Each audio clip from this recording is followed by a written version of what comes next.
Hey there, it's Bridget here, and today I want to talk a little bit about our sacred spaces that we have in our home and how they really help us to connect with spirit and to maintain our connection with spirit throughout whatever is going on in our lives, in our homes, in our relationships, in the world.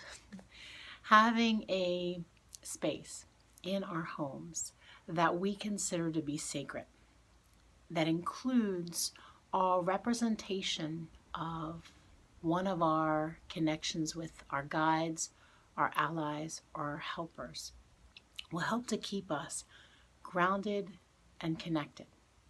Now, ultimately, we want to spend time regularly in that space. But the reality is that sometimes we don't get to it. But if you have the space set up and it's there and it's somewhere you can comfortably sit anytime you want, then you don't have to go to the trouble of setting it up every time, or you don't have to go through the excuses that we all make about, well, I have to have the perfect chair, or I don't have the right table. You have it set up and it's there.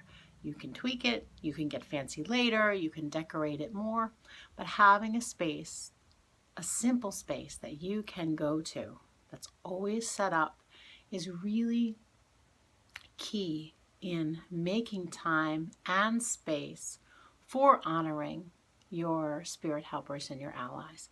And it gives you a space to honor them, but it also says to them, I take my relationship with you so serious that I'm going to set a space for you.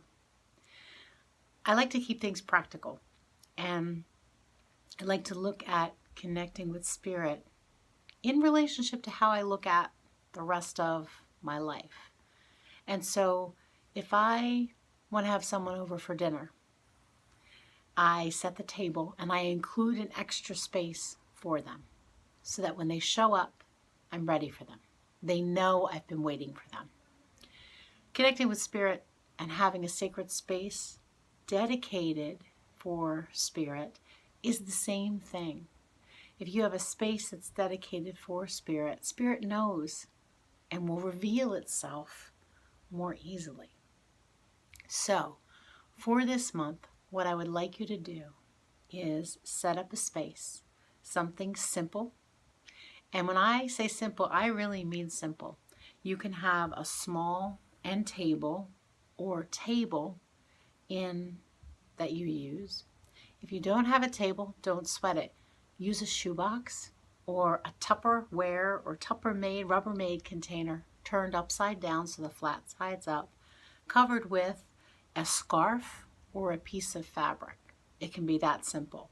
So for me, I like to sit down on the floor.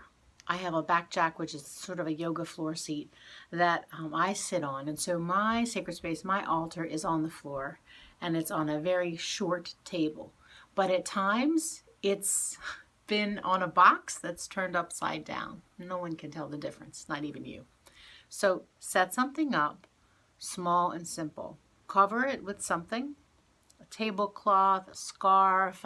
If you like to get fancy, go to the store and get fabric. Whatever it is that makes you feel good, do it. But don't make it so complicated that you procrastinate, right? So set that table up, and on that table, keep it simple. A candle, a rock, some water, something that keeps you or has you connected to your allies and your spirits. If you have a connection already, you can have a picture of your ally. If you have a sacred object that you know represents them, then put that on there. Those are simple things that you can put on your altar.